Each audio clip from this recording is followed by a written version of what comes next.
I would say this is like a defining question that like we need to answer over the next really 10 years or so, right? This is like a really important question and challenge and issue that we have. Like, what is the role going to be of AI in our society, in our lives, in politics and everything? Like, we get to choose kind of how we embrace that and how we work with that. This week, we are featuring a discussion about artificial intelligence. Joining me today are Ben Solari and Michael Schmidt.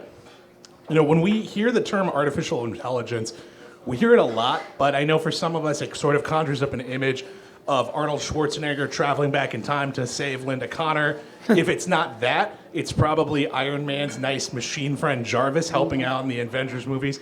But AI is clearly not robot Terminators trying to kill us, not yet at least. But it is definitely here, and it seems like it's likely to stay. It may not quite be at the level of having a C-3PO, but we use it in our daily lives sometimes. It suggests our favorite movies on Netflix. It helps us find a pair of pants on Amazon. Some people even say that it can start to detect diseases in human beings before a human brain, and especially a human doctor even could. Joining me today are Ben Solari, Vice President of Revenue and Growth Strategy at DataRobot, and Michael Schmidt, the Chief Scientist at DataRobot. Mike, Ben, thanks for joining me today. Thanks, Arjun. This is awesome. It's really cool. So I think, as I alluded to when I introduced you guys, we do hear this term artificial intelligence, and it's thrown around a lot. I think a lot of people have a lot of different conceptions of what that means, but I thought it could be good to just start off, and I'll open this up to both of you.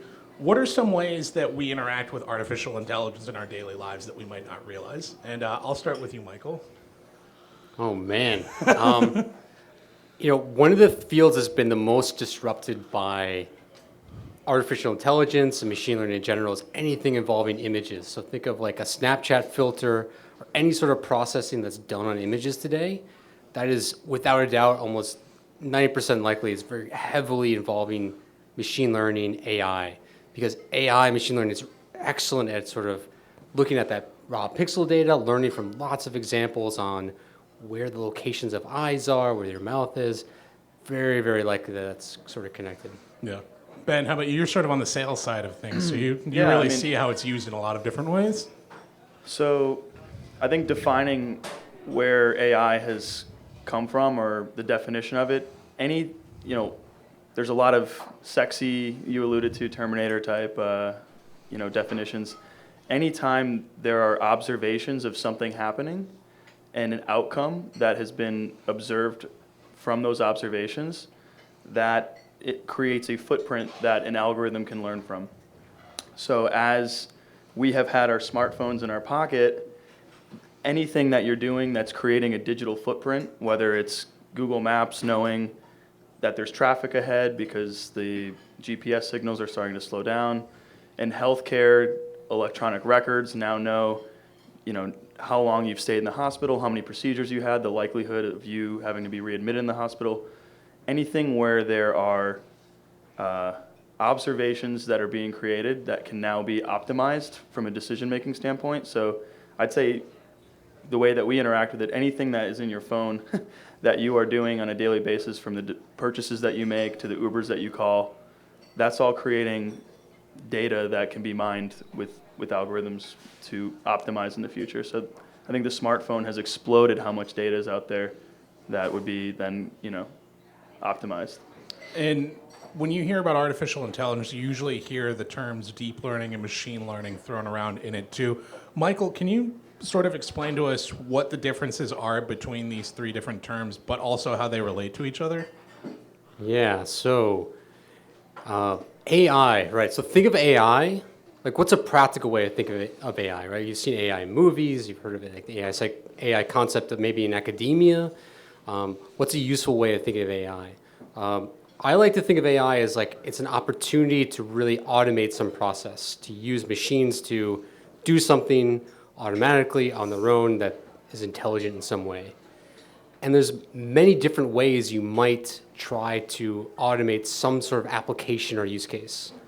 So you could do something very simple with like boring rules, have someone like write down, here's the rules to handle this situation, right? If if I get a phone call from this set of callers, like immediately reject the call or something like that. It's a very simple rule that maybe you've configured on your own. You could also automate some process with machine learning. So machine learning has a huge set of different algorithms that are able to learn from data and then make smart decisions.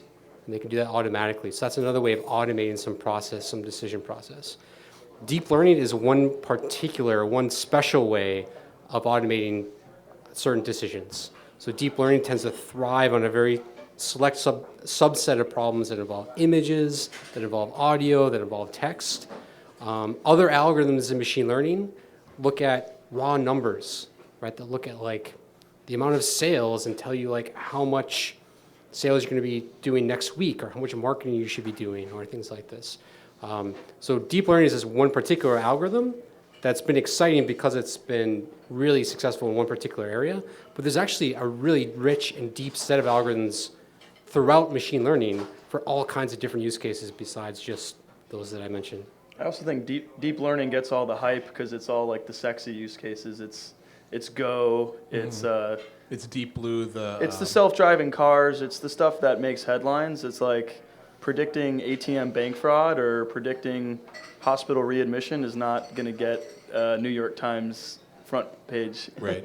So deep learning has an inordinate amount of hype and marketing from a commercial or the real world use cases that are being used right now for AI. It's a much, much smaller sliver of the real world applications than you would expect when you hear this term like used on headlines. And I feel like we hear a lot about AI in the terms of commercial usage, but some have sort of suggested that true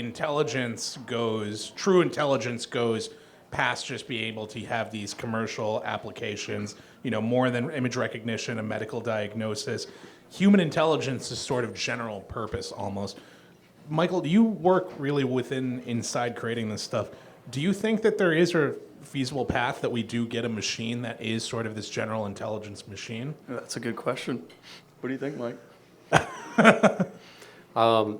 So what you're talking about is I'll refer to as AGI, Yeah. artificial general intelligence, right? It's this idea where we can have an algorithm or a machine that does almost everything that humans can do on their own, right? It could be indistinguishable, but it could also benefit from scale, right? You can just add more memory, add more compute, and then it has all these advantages. I think that's possible, but there's also a whole subset of things that maybe I like to think about AI more generally, because there's a whole bunch of use cases where it's not necessarily beneficial to think about trying to replicate a human or what humans do necessarily. Like there's certain tasks that the machines are just better at. And there's a whole subset of tasks that you wouldn't want to like reproduce a human in order to do that sort of task. You can have a very efficient task that algorithms can be optimized for doing. So I view AI as not trying to necessarily replicate what humans do, but just to like automate and bring even more intelligence to certain things. In terms of like AGI, I think that's something that's a bit amorphous. Like how do you really rigorously sort of define that? And you think of like there's Turing tests and all these other concepts about trying to articulate what that actually is or what that sort of means. But I think it's not the best target, right, in terms of trying to replicate humans. I would rather focus on more practical applications where you can go directly to higher impact solutions. But yeah, eventually we'll have algorithms that can do all kinds of incredible stuff that we never really dreamed of. But a lot of people debate sort of how much time will that take. Right. And Ben, you're really on the front lines of speaking with not necessarily laymen, but more of a sense of the general public. Is there ever this concern or almost a fear that is brought up that, what if we have AI that goes so far that, it takes away my job, that we have AI and all of a sudden we're displacing all of these people? I mean, how real are those concerns when you talk to people about the software that you sell? Yeah, I'd say there's two main buckets of concerns. One is not trusting the prediction or the decision that the algorithm is suggesting. Recent developments in mathematics and technology, DataRobot's developed some of this, there's been a whole investment and kind of theme around trusted AI, which is really going down to someone, if there's an algorithm that makes a prediction, usually someone takes that prediction and makes a decision from it. So let's just go with the hospital readmission. It's something that I know that we do, and it's an interesting case. It's better than like ATM fraud or something like that. But an algorithm is going to predict that someone, an elderly person or whoever, is likely to come back to the hospital in 30 days. This is like a big problem in America. We're moving to quality of care. They're trying to make sure that once you leave the hospital, you stay out of the hospital. Someone, a nurse or clinical staff, takes that prediction and has to decide if they keep this individual and do a second check on them or they let them go. Part of the distrust is getting a prediction that you don't quite understand or agree with and not knowing why it was made. So developments have been made in, like I said, modern AI from a trust standpoint, where a decision is being produced or a prediction is being produced, but it's giving you the explanations for why that is. So maybe their vitals spiked overnight. Maybe this person has their third lab procedure, and it starts to give the consumer of that prediction some trust that they're not blindly making a decision. It's called black box. Is like the fear is that we're going to outsource our decisions, sometimes life or death or very critical ones, to a black box decision. That is easier to get around than that's actually not easier. That's one bucket to get around, and it's easy to get around when you start to show people some examples of how those reasons or explanations are coupled with the prediction. The second is on the automation of jobs, or the fear of that. Most people, if you think about a lot of the redundant parts of your job, there's a lot of decisions that you make or parts of your job that you just wish you didn't have to make. This fear was also like with the internet, or every time there's a new technology, people kind of fear that, or automation, people fear that there's something that's eating into jobs, but yet the jobs tend to shift towards what humans are really good at that we haven't been able to produce, which is like creativity, strategy, communications. So where AI is really helping is augmenting these decisions and helping a nurse, for example, prioritize their time, not necessarily take away nursing jobs, but make them more effective at their job, and maybe automating some back office redundant things that those people can spend their time a bit more strategically, is like the concept.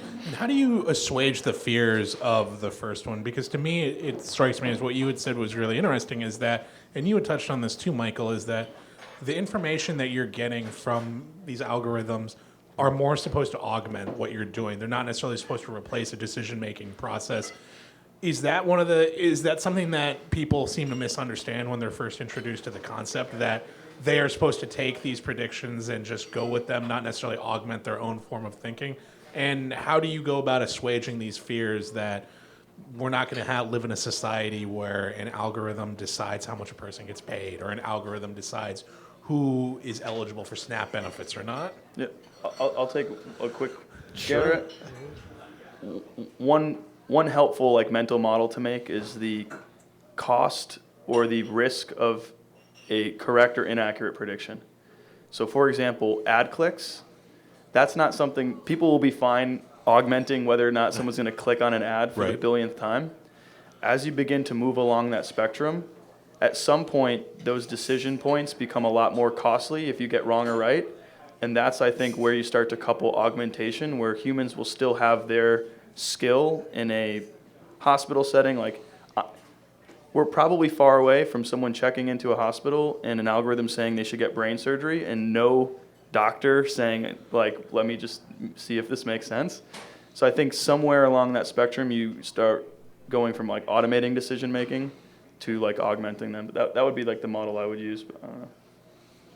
I mean, I would say this is a defining question that we need to answer over the next really 10 years or so, right? This is a really important question and challenge and issue that we have. What is the role going to be of AI in our society, in our lives, in politics and everything? We get to choose kind of how we embrace that and how we work with that. I think it could be misused, right? AI could be weaponized, right? It could be used for very nefarious purposes, for defensive purposes, but it can also be used for very, very good purposes. And we don't really know how that's actually going to play out. But it's something that we as a society get to kind of help guide, define, and execute on. I would say at least a lot of stuff that I work with or people that I work with are working on is this concept, or broader concept around AI safety. How we make AI effective, useful, productive, but also safe. And it's a lot of the stuff that you were mentioning before around how do you trust what the AI is producing for you? Can you explain the results? Can you explain how the algorithm is working and that it's not biased towards something you don't want it to be biased for or against?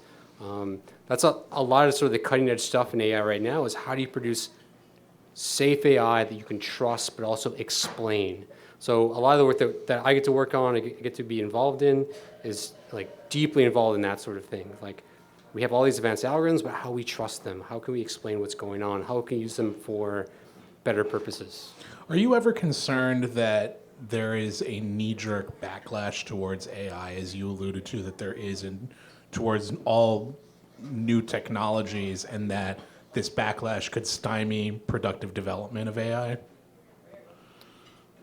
I think maybe it's just me, but most people I interact with are pretty excited about AI. Most people I interact with are not worried about some of the big negative stuff that could happen, because a lot of that stuff maybe isn't as apparent other than almost cartoonish versions of that, like you see in movies and things like that. Yeah, I think a lot of it is, like you said, you see it in movies, and like AI is an umbrella that fits everything from self-driving cars and like her or Ex Machina, like movie characters of people that's artificial generalized intelligence, to the boring stuff. I think the boring stuff is happening much more apparently right now, and that's not that scary. And I think you can either project out how far away some of the movie stuff is, but like Michael said, it is something that we should come to terms with or to start talking about like openly. And I think the government has started to make some mandates of making deeper investments. I think the new budget has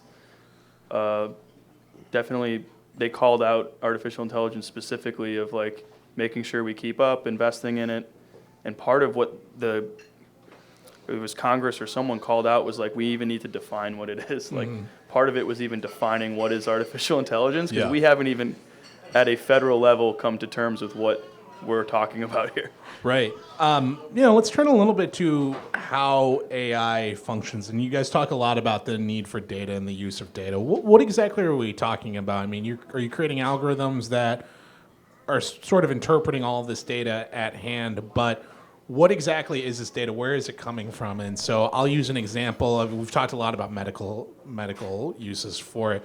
So what data is important to have, because doctors are collecting a lot of data all of the time. They're taking blood pressure samples. They're looking at past patient history. Your Apple Watch now? They're through Apple Watch now.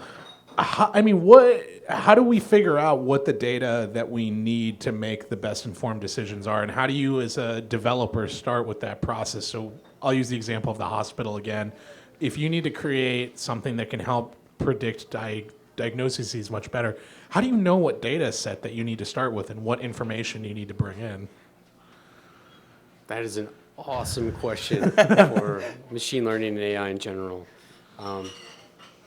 What data you need to work with to actually learn something. So most AI algorithms, most machine learning algorithms we have today, they require you to prepare or at least get access to some data sources.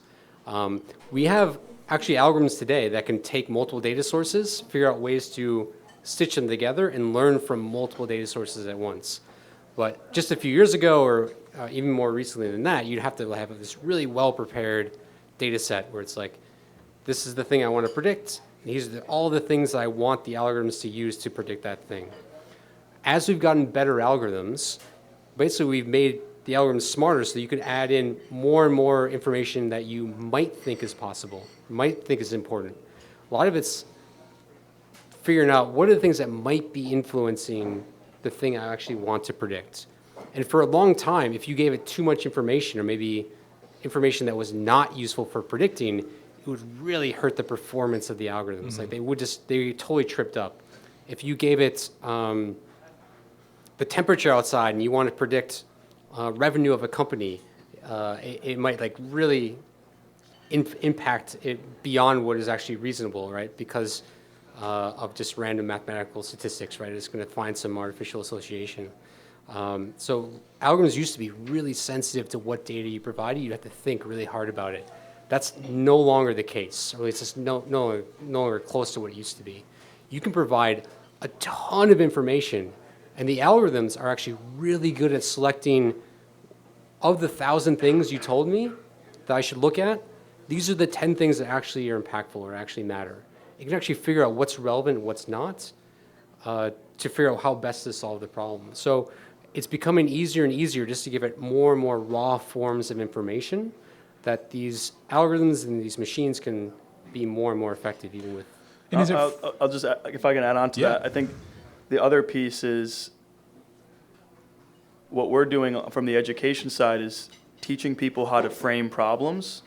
And then there's something really cool. I'll tell a cool story. We're working with a local Boston hospital on predicting emergency room visits. And this is like the human creativity piece that comes in with the math and the science. So the hospital wanted to predict emergency room visits so that they could properly staff their nurses. Like too many nurses and they're just hanging around, too few nurses and there's not enough to service who's coming into the emergency room. We had maxed out the accuracy. We had some of our top data scientists working on this. We had maxed out the accuracy of the models of the data that the hospital was giving us. And they were looking for ways to increase that accuracy further. And this is where the creativity, the hospital was like, this is all we've got. And one of our data scientists they started thinking about things like Michael alluded to, weather or other data sources that you could bring in that might help you better solve this problem. They brought in the professional sports schedules of the Red Sox, the Patriots, and they started to notice they got a lift in the model when the model started learning what days there was Patriots games and other professional sports games because there was a loose correlation with people that were out tailgating with emergency room procedures. So there starts to be this creative element of looking at these problems and finding cool data sources that might not be apparent. And yeah, I think that's the other piece is like starting to think outside the box a little bit as well. Yeah. I'm going to take a non sequitur, but I'm sure you guys are hearing what is the strangest correlation that an AI has spit out to you that it showed as a pattern, but is not something that maybe necessarily held true? Is there ever an example where you were helping out on a certain project and it said, well, if you're above 5 feet tall, you're more likely to eat spaghetti on Wednesdays? Are there ever these sort of strange correlations that pop out? I don't know about that one. I have a sciencey one, but you have a... You have a sciencey one? A little bit. Yeah, okay. No, well, let's hear it. Go with the sciencey one. I mean, so several years ago when I was in grad school, I was working on algorithms that could look at data and they could discover laws of physics. So what's the formula that was producing whatever observations that you were seeing, right? Maybe it's the position of something swinging in the air or a ball bouncing or something like this. So we were working on this algorithm. It was the first algorithm that kind of could look at data and then pull out these relationships, these mathematical like symmetries and like explanations for why things behave the way they do. And part of this was like actually making it real. So we'd do like a real experiment with a pendulum and we'd swing it, and in our lab we had like a camera that could watch and collect the position of it. And the algorithm was working really well. So it could find the exact energy equation of a pendulum, but it always had this extra term on it, which was like, all right, this term shouldn't be here. This is not a term that's in the textbook, right? And eventually we figured out like, actually that term is meaningful, right? That's actually the gravity coefficient, right? That's slowing the thing down, because this idealistic model you would see in a textbook would just sort of neglect gravity. It's like a pendulum that's swinging in space without any friction. But to the algorithm, to real data, it'll pick that thing out, and then you'll kind of second guess it. You'll be like, wait a second, that's not real. But the algorithms could find surprisingly detailed, specific, real things that might be are beyond what you're initially expecting. And this is sort of where your background came in, right, Michael? I mean, I'm going to say it's predictive analytics right now, but that was what you had started off looking at, the way that things change over time and the various patterns that we can extrapolate from that, correct? Yeah, anything that you can measure over time is really powerful for some of these machine learning AI algorithms. You can look at the derivatives of those. You can learn so much information as things evolve over time.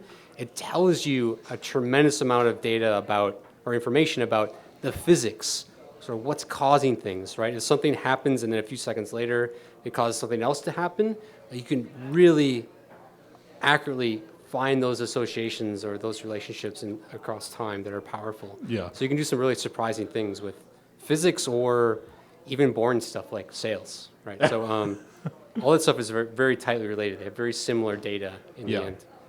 The same, like the same algorithm that he was describing for predicting, physics, laws of physics. We worked with a fast fashion store out of Japan. What is fast fashion? It's like it's these like H&M, Uniqlo. Like it's like they have they have thousands of SKUs. You go in there and it looks like a circus. People are like throwing stuff off, but you have thousands of stores, thousands of SKUs or types of jeans. Michael and I guess, picked out the same shirt to wear. That same laws of physics algorithm, you can use to predict, for example, across thousands of SKUs and thousands of stores, how many you're going to sell in each store so that you can properly stock them. It's a little bit more boring, right? But it's at a math level not much different than some of these more theoretical laws of physics types examples. Yeah. Do you guys have a relationship with? I don't. We've talked a little bit about the federal government, but I'm thinking even here locally. So I'm sure, as many of you know, I've experienced it myself. There is a really bad traffic issue going on in Boston. It is just, there's more people that live here. There's a ton of cars on the road. People are getting frustrated. People are getting angry. There's an idea that has been floated called congestion pricing. You increase the tolls or decrease them at certain times to stimulate people to go or not go on the road at a certain time. But it sounds like this time forecasting algorithm could actually be very helpful in figuring out what is the right time or the right place to put those tolls in. Have you guys worked with, say, municipal governments on using algorithms like these to help these problems? And if so, what is it like when you interact with government officials? Oh, man. That's absolutely like an outstanding use case. Yeah. There's huge opportunity for anything that you're trying to anticipate ahead of time. This is an area that the manual methods or the traditional methods we've used to anticipate demand or traffic are actually really, really rudimentary. A lot of times when we work on a use case where it's about that sort of anticipating what happens over the next time window, right, over the next day or the next week or the next hour or whatever it is, when we actually apply some of the smarter algorithms to that, like the accuracy improvement is gigantic. It's like going from like 50% accuracy up to 90% accuracy. A lot of traditional methods are based upon, all right, well, what happened yesterday or what happened last week? These are really basic, very simple baselines to start from. But algorithms can actually incorporate a lot more information, more than you'd be able to do manually. It can account for sort of causal effects like what's the weather, how does that impact things, other things that you might incorporate like the time of day and things like this that can be really impactful. So a lot of times, anytime we see this sort of forecasting type of use case or anticipating demand, there's actually really huge impacts when you actually apply. Yeah. AI. And to do what we're talking about, you need a lot of computer processing power, and that was, or is that correct? Yes. Okay. In a lot of cases, yes. Okay. Power. That was something that we came upon relatively recently, meaning I believe within the last 2 decades. But you were telling me before we got on stage about how you were in school still when these things kind of went from the abstract into reality. My dad's an engineer, and when he was in college, not to give away how old he is, but this was completely science fiction when he was getting his PhD. What was that like studying this, knowing that this stuff right at the time that you were studying it was leapfrogging from an abstract concept into something that you are now employing first in your own startup and now at another company? Oh man, I mean, any type of AI and machine learning, you need a lot of computing power to sort of do that. In fact, like some models out there, like the models that are powering like search engines and image recognition, I don't know if you realize, but companies will invest hundreds of thousands of dollars just to train that model. Right. So every time they want to like update something in the model, maybe add some more data or something like this, it's a major investment. They'll be spending millions of dollars to like update and train the model and then ultimately deploy that sort of model. And before we had more ubiquitous like support for just computing, like computing from a provider or just raw performance is better on your own systems that you're working on. A lot of these types of, or the scale of use cases and algorithms we want to train just wasn't possible. Yeah. So like when I first started working on AI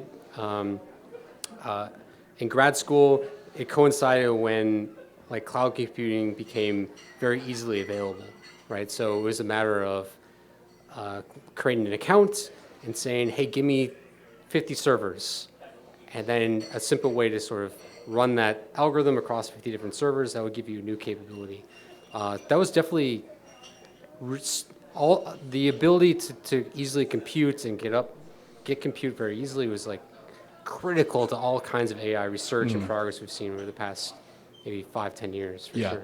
I'd say even today you're talking to an executive or a family member or friend, AI still feels very far away for a lot of people. Like it's until you bring it down to what it is that you use it for. So usually when I'm describing what it is that we do or what my company does or what the space is, I usually ask someone what it is that they do so I can put in their terms. Or like in Boston, I'll say, like the Boston Red Sox use us to predict who's going to renew their season tickets. Yeah. And it's like it's not like... Is that true? Yeah. Yeah. And Moneyball stuff too, but like, they want to know who's not likely to renew their season tickets so they can call them up and ask them like, what's going on? Are you happy? Or they can anticipate how many are going to come up for renewal so that they could find people. But you start to make it more real and it's less theoretical, but still today you'll talk to an executive and he'll be like, I'm not interested in the AI stuff. We're just trying to get our wits about us or get our hands on our data. And then you just talk to them about actual real world use cases, predicting which leads are going to convert, fraud detection, forecasting sales, forecasting network utilization, traffic, like whatever it is, it becomes much more real when you actually talk about how you would use it versus what it is that you're using. Like, does that make sense? Yeah, absolutely. Maybe. And in your field, is there a lot of discussion about, you really are kind of in uncharted territory in terms of the technology you're developing, but also the real world impact that could have. Are there a lot of discussions within the AI field about what AI could do in both a positive and perhaps even a negative way? But is that something that is frequently be thought of between the engineers and among the salespeople at these companies is, really how this stuff can transform our society? Yeah, like probably the most exciting thing for me is like we could use AI and machine learning to create a way more intelligent world, right? A lot of things that we interact with, that we do, are kind of dumb. Like traffic, you mentioned, is just one example of those things. They could be immensely more efficient, more easy to deal with, and that's something that better data, better intelligence, better algorithms could directly impact, resolve, improve lives. So to me, that's like one of the most motivational, most exciting parts of this is we can do things we could never even dream of before. We can do things that are sort of beyond our own capabilities. Think of like physics, for example, or just science in general.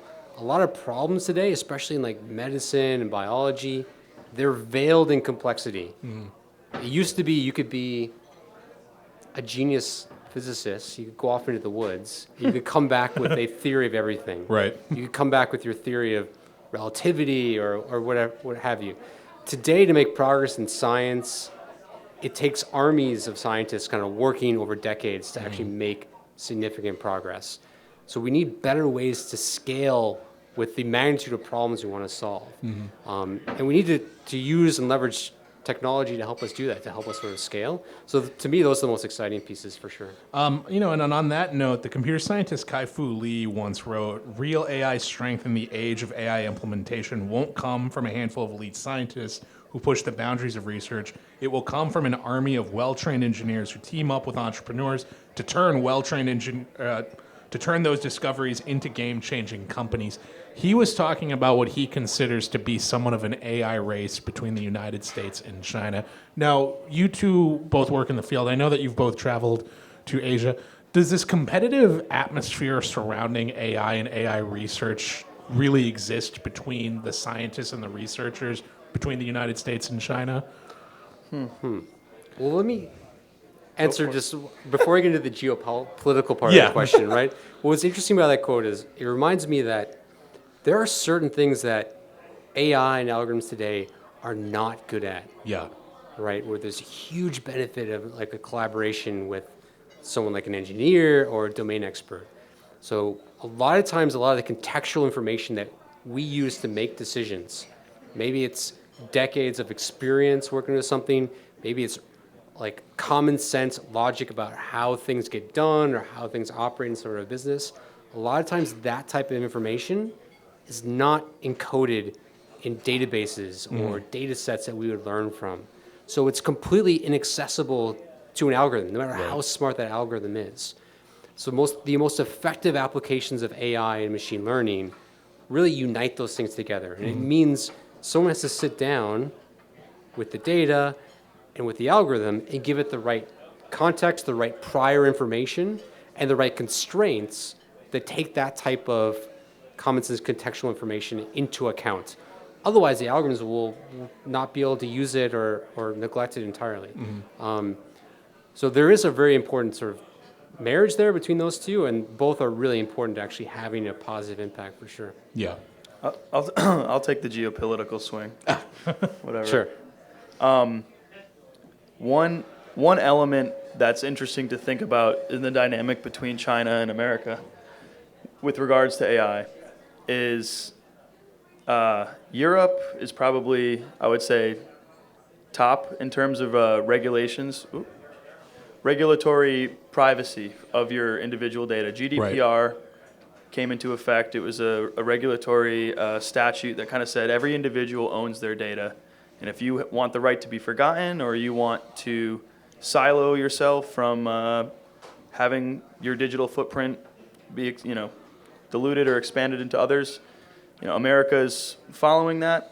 I think when you look at China or other societies where you don't have as much ownership over your personal data, there can start to be some interesting advantages when academics or companies can work with databases. For example, if you have the entire healthcare record system that you can use to model for disease propensity or anything, you can start to see advantages in just terms of the access to the data sets that they have versus we are a bit more siloed and have a bit more regulatory burden to have access there. So I think that's one dynamic. I think the other dynamic that we are falling behind in our country is in the education system. I think we should be, just like computer science and what have you, I think AI literacy or teaching high schoolers or college people, the bottleneck is now not in technology. Like the company that Mike and I work for, is a pioneer in what's called automated machine learning. It means you don't even have to know coding to be able to build these algorithms. So the bottleneck is not even in knowing how to code. The bottleneck is actually in spotting these opportunities within your daily job. So a lot of what we do is actually teach people, the baseball analyst that's looking at player data, the actuary that's looking at insurance data. We're actually spending a lot more time educating them on how to frame these opportunities. And I think where we could really pull ahead or where we could make major investments in is actually educating people or educating our young people in the literacy that's required to take advantage of the tools that are out there, because the tools, that's not the bottleneck anymore. It's actually the human application of it. Yeah, I would say identifying the application, of identifying the right information sources to do that, making those connections is probably the biggest enabler to enabling more and more applications of AI. A lot of use cases also rely heavily on engineers that like help build the right systems and make those things automated, possible, integrated to have the impact as well. So it's not necessarily trying to find breakthroughs or revolutions in the algorithms anymore. It's Right. really about identifying and streamlining the applications of it. Do the geopolitics of it in a situation like this, in particular, you're seeing a much bigger crackdown on researchers and scientists who are collaborating with some universities in China. Is that hampering the ability for us to make progress forward on artificial intelligence, as there are sort of these barriers that are sometimes erected to discourage people from, say, working with a scientist in China? I don't know. I don't know anything about that. I mean, I think that I would definitely say that there's concerns, there's fears about like misuse of AI, which you talked about a little bit earlier, and there's more suspicion or more risk and more concern about that happening in certain parts of the world for sure. So yeah, there's definitely a competitive aspect to AI geopolitically. But I don't think we have good answers on like how to address that or how Yeah. to solve that today, to be honest. Like it's, it is what it is. We have some audience questions, but I wanted to ask one last thing. And Ben, you talked about the relationship between data collection and privacy. There's a growing movement right now that sort of says our data should belong to us, it shouldn't belong to a private company. Is there a way to, in a sense, have your cake and eat it too, to create really smart algorithms in AI that help augment what we do? Do we have to sacrifice complete privacy of what we do in our online lives and vice versa? Or is there a way to blend protection of your personal data and make it the best use for artificial intelligence? I mean, I think the same spectrum or the model that you use in terms of the cost or complexity of the decision, like you can almost use from the intrusion of privacy of your data collection, right? Like I use Google Maps. I know Google Maps is collecting my data when I'm using it, but I still use it anyways because it provides a benefit to me. It tells me where there's traffic jams, whatever. So I think there will be like a growing trend of opting in to data collection if it benefits you. I think Apple Watch or health tech is super interesting. If I let my Apple Watch take all my vitals, but it helps me prevent from getting sick, I would probably be okay with that. I think the line is when it's not your decision or you're not opting in, or people aren't as educated in the sense of knowing what these applications are collecting and how they're using it. There's probably going to be a growing movement of that, especially with GDPR. But I think most people generally are okay with their data being collected if they're receiving a benefit from it and it feels like it's not being misused. But me personally, like I have my own line of where I would want to draw that, and I think everyone will have their own spectrum, and then hopefully as a society or the technology companies will allow us to decide individually where we want to draw that line, and then there may be costs or benefits associated with that. Yeah. Michael, do you think there's a way that we can balance that desire for privacy and still have this good technology at the same time? I think the most important thing there would be just better awareness about how the data is used, what it's used for, what it could potentially be used for, but also what it's most likely being used for.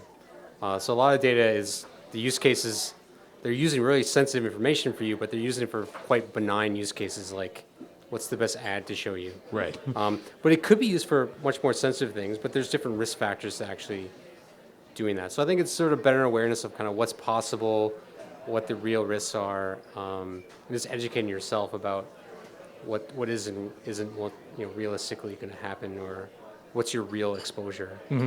Well, we have some questions from the audience right now. So Julian would like to know, are there ways in which AI or machine learning may be able to address large social problems like food insecurity, inequity, and racism?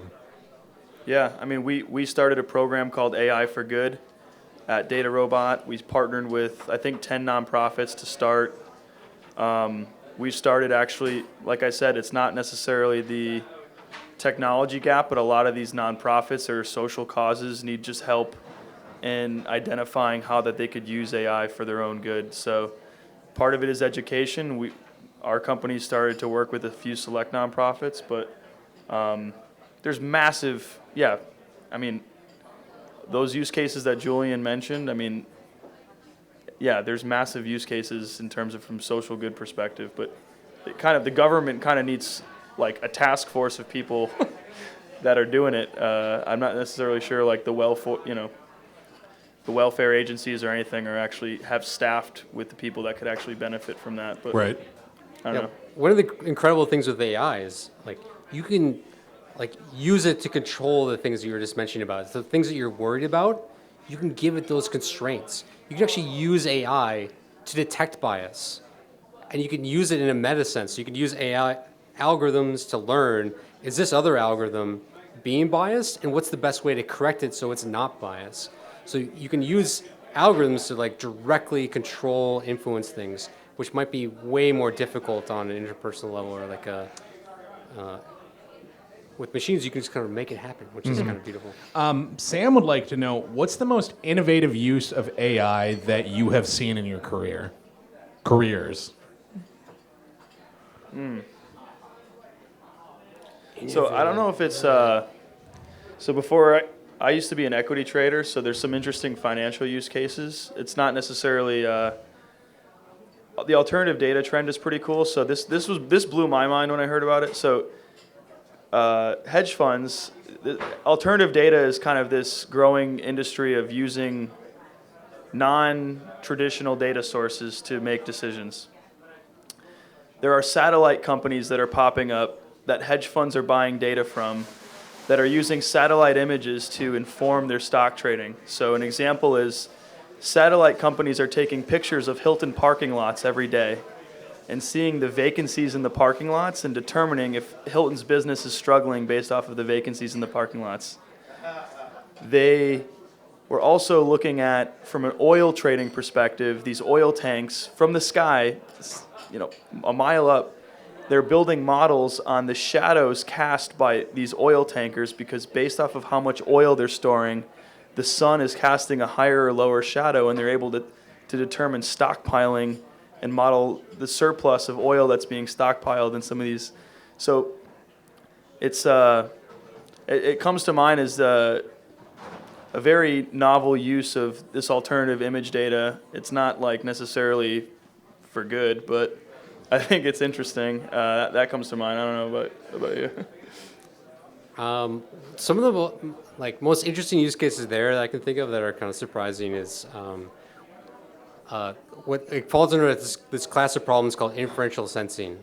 So imagine there's something really important you want to measure, but it's really hard to measure it.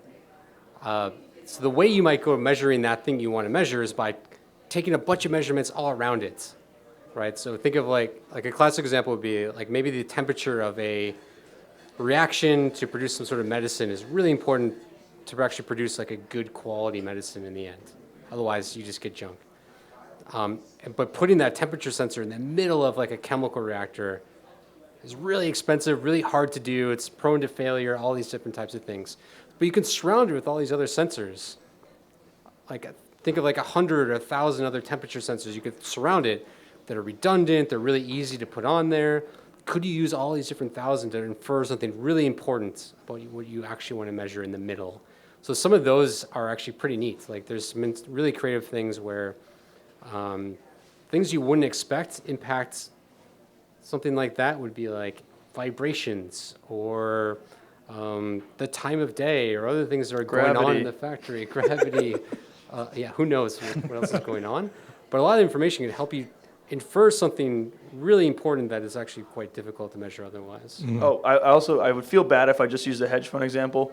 We partnered with a telecom company in Chile, and they use IoT sensors throughout their rainforests to predict forest fires by the microbes in the air. Really? They trained a model based off of whether it was a campfire or an actual forest fire, and they were able to increase their response times to some of these fires that were popping up. We just did a case study on it. But they put these little sensors that look like Wi-Fi hotspots in the trees throughout the forest, and they were able to train models on the air quality of the air, whatever little particles are in the air. So that I at least want to share that one because the hedge fund one had me feeling like weird that I just shared that one. So. No judgment over here. Mark would like to know, what role are you playing to assist the average person or employee about artificial intelligence, and would you ever partner with a MOOC like edX? So we have It's a massively open online course, I believe. So we've partnered with, I think, 40 or 50 universities. We're taught at Harvard Business School. That's not necessarily an average Joe's access point, but we've partnered with about 50 different universities at the university level. But I think, like I said, I'm super passionate. We're going to be putting a lot of things online to kind of like the MOOC point. I also think high school, like, even as young as high schoolers could be starting to get educated. Like, that is green field. Mm-hmm. I don't even think that needs to be a private company that does that. Like, there could be municipal grants, like the city of Cambridge or Somerville could get a curriculum going. I think there's a huge green field opportunity to, like, seed the market in a very scalable way. It's, like I said, a lot of it's just about framing the problems, but I don't know what you think.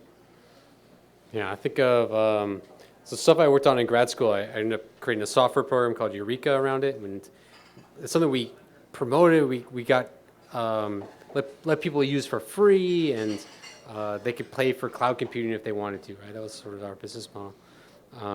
But there's huge interest in that across sort of the scientific community. So we had people that were using it for their own research, publishing papers on it. I think we had somewhere around 2,000 or 3,000 like publications where we helped sort of drive some of those results, or they had sort of derived it through these sort of smarter systems. So the opportunity for this stuff is awesome. Like, I think it's getting to the point where it's accessible to anyone that can identify the opportunity, both to automate something, make it smarter, but also collect the right data for that. I mean, that's really the barrier for it. Nim would like to know, is there an industry that can benefit from AI, but seemingly has received no attention from it or is paying no attention from it? I think a lot of those social programs you mentioned, just because they lack the resources, and they're also just trying to keep their head above water. The nonprofit sector is definitely one. Is there a barrier in those social programs of the issue that a lot of data is collected by pen and paper and not necessarily done on databasing? And is that the first hurdle they would have to walk over? Yeah, for the most part. Yeah, like, it sounds super far out, but like most of the problems start in a Microsoft Excel spreadsheet. Right. But getting to that point for a lot of programs, or your typical, like, dentist office even, is like quite challenging. So yeah, that's definitely an inhibitor. There's definitely certain areas that people assume we can't automate.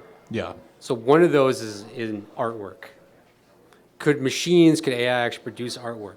Could produce music that we actually enjoy, we go purchase, or things like this.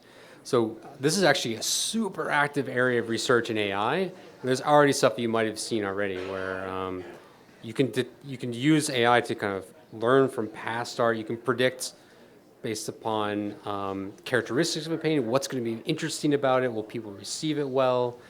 There's a lot of predictive ability in things like artwork that you probably wouldn't expect that AI That's cool. maybe will, or maybe already is, or definitely will in the future start impacting that maybe you didn't expect. Yeah, it's interesting because I have a friend who's a musician, and he is very frightened of artificial intelligence, and he'll go on about the robots that are going to start making music and all of that, but it seems like there's a really big opportunity to actually learn about what it is about artwork that really makes us passionate and what clicks with us. Do you think that is that too abstract of a concept to be able to quantify, or is that something like the AI that you yourself built could eventually one day be able to not figure out, but help us better understand what are the factors that go into it that evoke this sense of passion in us? I want to hear the AI music first before I make my judgment. It sounds like it would suck. I think it exists already, actually. Like, I haven't, I don't know. I Maybe. mean, I think so music and art, things like these are very cultural, and they're constantly evolving, right? They're They're changing all the time. So I think you would not get good results if you just trained a model once and then you use that to predict what's going to be popular or what's going to be interesting over the next several decades or something like that. Yeah. That would follow. But AI can actually really quickly relearn. You can take in new information, so it could actually adapt and then evolve with this pretty quickly if it's something that actually we want to embrace. So I think it's a legitimate thing. There's this concept in AI called novelty detection, right? Where it's trying to find something that's new, something you haven't seen before. But the challenge with that is like a lot of just random things are new. So that research, that whole direction of AI is about how do you distinguish between something that is random versus something that's actually new or novel in some context of some recent history or some like base starting point.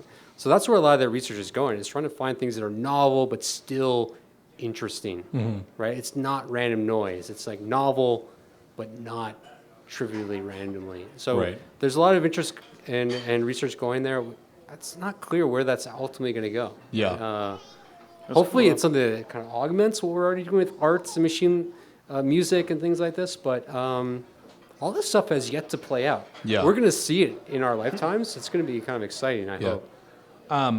Kate wanted to know, you mentioned the example of looking at sports schedules and determining ER wait times or staffing for ERs. But she wants to know, do you interview people within the field like frontline providers who might have had firsthand knowledge of that to give better data towards your AI? Yeah, I think it's both on the input and the what do you do with this information. So definitely interviewing people on the front lines is super important in helping frame the right problem, or what is lacking from either a machine perspective or often a practitioner's perspective. So for example, a data scientist at the hospital system might have worked with some software to build that model, but they're not on the front lines. So they lack the domain expertise that's required to often frame these problems or add value. And that partnership between someone that's building the model and someone that knows the domain really well, like an engineer or a nurse or a clinician, that's definitely required and oftentimes challenging to get a nurse in the same room as a data scientist and talk about a problem together. But it's part of the process, and it's oftentimes internally challenging to get those people working together, because oftentimes the data scientist just wants to tinker and they're part of the room, and the nurse is just, my sister's a nurse, my mom's a nurse. They're just trying to keep their heads above water. Algorithms and stuff is like crazy to them. So. Right, and I guess that goes back to what you had said earlier about the importance of education, knowing the way that this is going to be helpful later. Nurses could start to get trained on some of that. The second piece that's required of pairing with someone on the front lines is on the consumption piece. So, for example, in these hospitals, the example that I used on that readmission, how does the nurse take a prediction that someone's likely to come back to the hospital? How do you surface that to them in a way that's natural for them? Yeah. And so what we did in this example is we ran the models overnight. The nurses come in and they just get a printout, and it's a color coding red, green, and yellow with those explanations for why. So green is like not at risk, yellow might be at risk, and red is high risk. The staff, the CIO that was in charge of the project, didn't want to complicate this with a probabilistic 0.63 or 0.78. That's not what the nurse, to have them then weigh a 6.3 versus a 7.8. They just want to say, start with the reds, here's why they're red, then go do your job. Yeah. And so there's some creativity around delivering this information in a way that the people that are going to take the decision are used to it, and it's not so disruptive and foreign to them. It seems like it's a much more collaborative process than sometimes people will at first give the credit to AI developers for. Mike wants to know, do you ever face a dilemma of creating a model that works really well, makes itself obsolete, versus having a model that lasts and doesn't need to be updated? Yeah, this is a great question. So a lot of models really do need a lot of maintenance. So we have this concept in machine learning called model drift. It means you learn up until all the data you have today, it's going to have some level of accuracy at predicting something. But for a lot of use cases, especially ones that involve time, the accuracy of that model is going to slowly kind of decay. It's not going to be as good because maybe the situation a year from now is very different from the data that the algorithm learned from maybe the past 5 or 10 years. So you need to be able to detect when things change, how quickly things change, because a lot of these algorithms kind of learn once and then make predictions. Some of the technology we get to work on is actually doing that monitoring process. So we'll look at a model and we'll try to monitor and see like where it starts to break down or when it needs to be updated with new data, because it can be expensive to retrain, like we talked about before. It can be expensive to incorporate new data and update those models. So we try to reduce how frequently we need to do that. But it's something you can detect. And you can, like as humans, like we're constantly taking new information in, we're constantly updating our models. But a lot of machine learning models today, you kind of train and then use. We're getting more and more to the case where you kind of train, then you monitor and update, and then do that in the most like practical sense. You had talked about fields where AI shouldn't really be employed right now. Do you think that law enforcement is one of those fields? I know that that's a big thing that's on a lot of people's minds right now is law enforcement deploying artificial intelligence, but not necessarily using it in a way that doesn't tamper down their own biases. Do you think there's ever a role for AI in law enforcement, or is there one currently? Yeah, I mean, the big fear is Minority Report, right? That's what Yeah. everyone goes to. Precog? Precogs, yeah. That's called, Yeah. I think it goes back to the trusted element of it, the explainable element of it, the bias element of it, and then also like where it's used. I mean, I don't know. It's a pretty complex issue. If I was to have the spectrum of like the cost of making a right or wrong decision, Right. That's pretty high up the spectrum where you'd really want to be very careful about augmenting decisions, or just it would be a carefully measured, or it should be very careful in the way that it would be applied there. But there's opportunities for it. I mean, Right. For example, call routing is a very popular use case. Based off of a time of call or something, staffing a call center or routing a 911 call to the right person at the right time. It's not necessarily the front lines like Minority Report thing, but there's maybe some optimization there so that you can be efficient with putting someone with the right operator. Right. Yeah. I mean, I would only add to I would consider that to be an extreme use case where transparency and explainability is absolutely critical.